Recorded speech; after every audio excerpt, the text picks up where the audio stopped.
which is the testing and evaluation stage, which is also the last stage of the IA for the standard level students.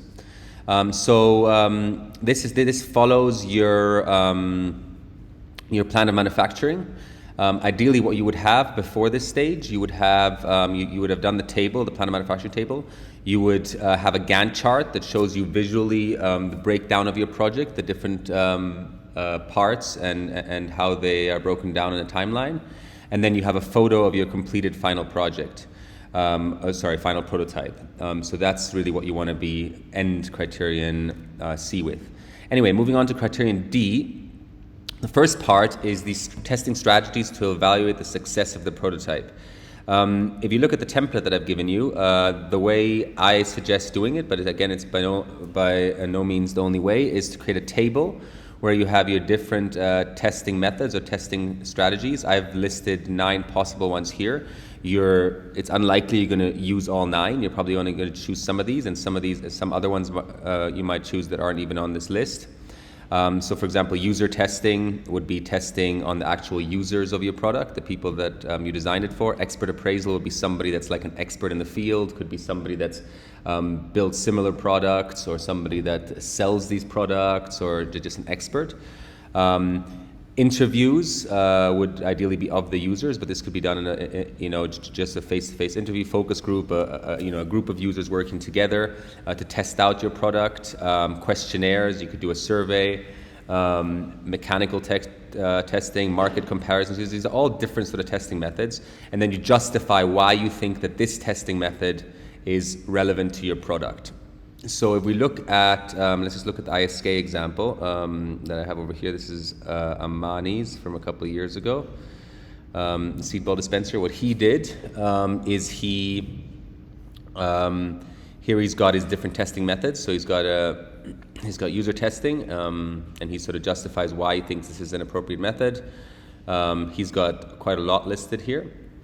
And the justification. In his case, it was a seed ball disperser. So you can see, afterwards I'll interview 5 members to ask them questions about how their experience was, cost-benefit analysis.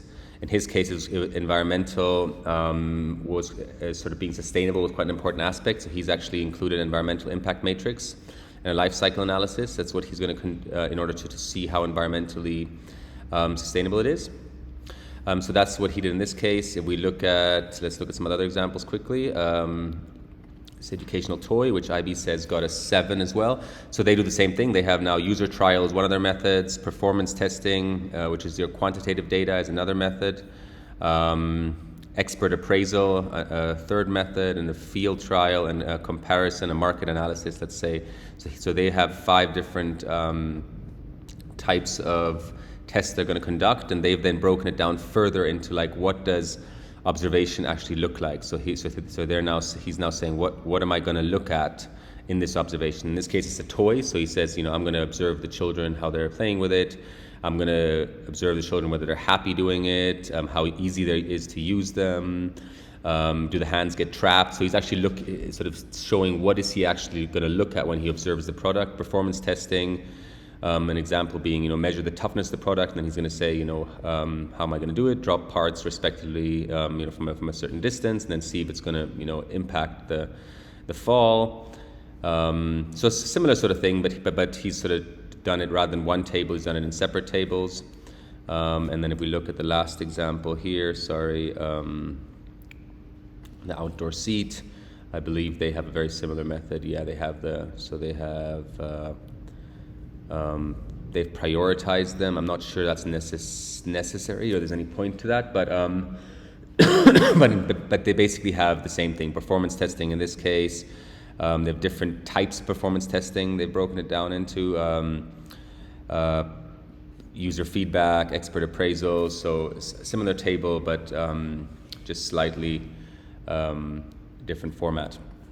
Okay, so once you've done that, the next stage is looking at all your specifications. This is the same specifications that you had outlined in Criterion A, and now writing down the testing method. So in this case, let's say aesthetics, the testing method would be user testing, and then sort of proving or showing what's the data you're getting that prove that you've either met or not met this specification. So if we look at quickly Amani's example, let's see if I can pull that up quickly. Where is that? Sorry about that. This is Amani's, yeah. So we're over here now. So in his case, you can see he's got, aesthetics was one of his. So in his case, to test aesthetics, he's going to do the testing method as an interview.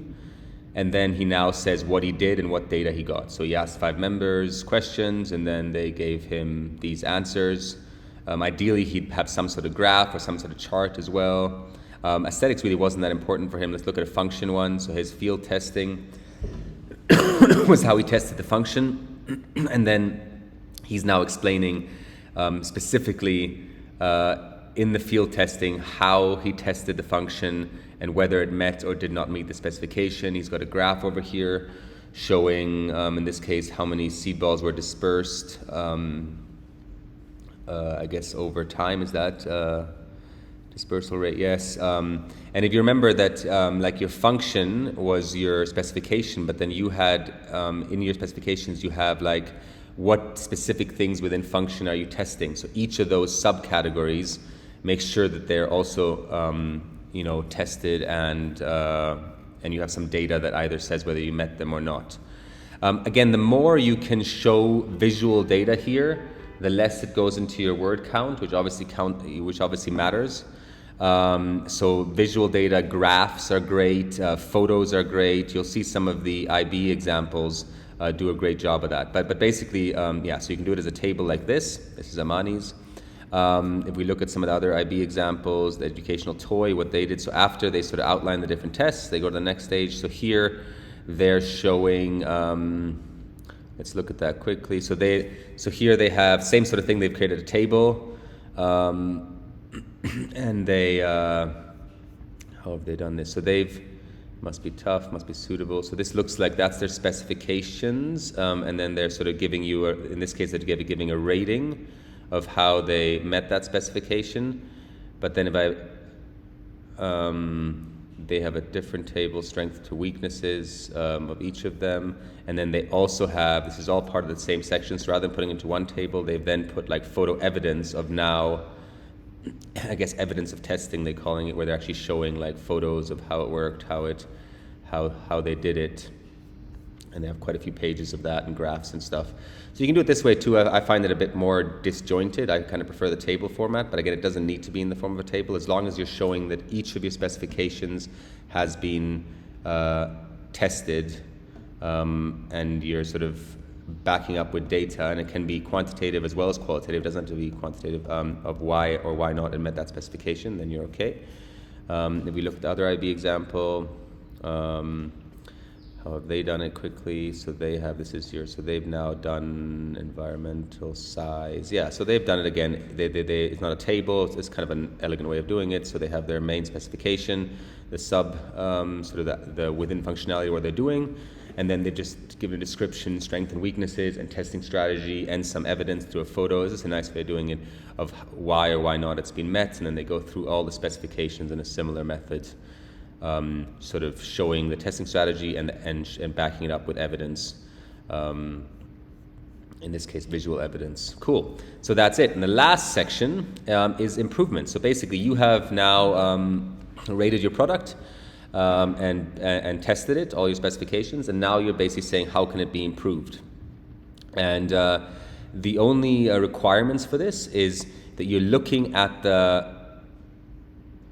the sections where you were lacking, so which of the specifications you did not meet as expected, and then you're basically suggesting improvements based on that. So suggest improvements that address weaknesses, and those improvements should be, they only want you to use 400 words, so you can obviously do some written improvements too, but in general what that is drawings. In most cases, you could do some sort of physical modeling, but in general, it's drawings, technical drawings, background fusion or whatever, of how you would change that your design so that it more accurately meets the specifications. So again, just quickly looking over. So if we go to let's go start with Amani's again. Here, the seed ball disperser. So he's got his specifications. He's now, so these are his, so in his case, his aesthetics were not marked very well. He didn't do very well there. So he's suggesting, I don't know, it looks like he's putting some sort of pattern in there, making it look a lot nicer. He's do some drawings of what he could be doing there, how it might look like engraved and stuff. Looks like there's the way that the panels slot into each other is not, so he's showing how he could do a slider mechanism there. And then handles, better brackets for the straps to go through. So that's it. So basic description of how it could be improved with drawings. That's that. The IB example is probably quite similar. Let's look over here. Improvements, same sort of thing. Again, drawings, annotated photographs, annotated drawings, explaining what they would change. And there's quite a lot of, he has 3 pages here. So he's got all the drawings with annotations. What's nice about this is that none of this goes towards his word count, so he's getting away with just showing lots of photos and annotations. All this is, and then here he's got a little bit of extended text where he sort of evaluates and explains them a bit more. And then and that's it basically, yeah. So that's what this person did. And the last one is the educational toy. And if we look at that one, so this is evaluation. Here he's doing improvements, similar, most of these annotations, drawings, a bit of extended text over here, but basically explaining how he would change that. Cool, so that is it. Yes, good luck and thanks very much. And again, always refer to the exemplars if you get stuck.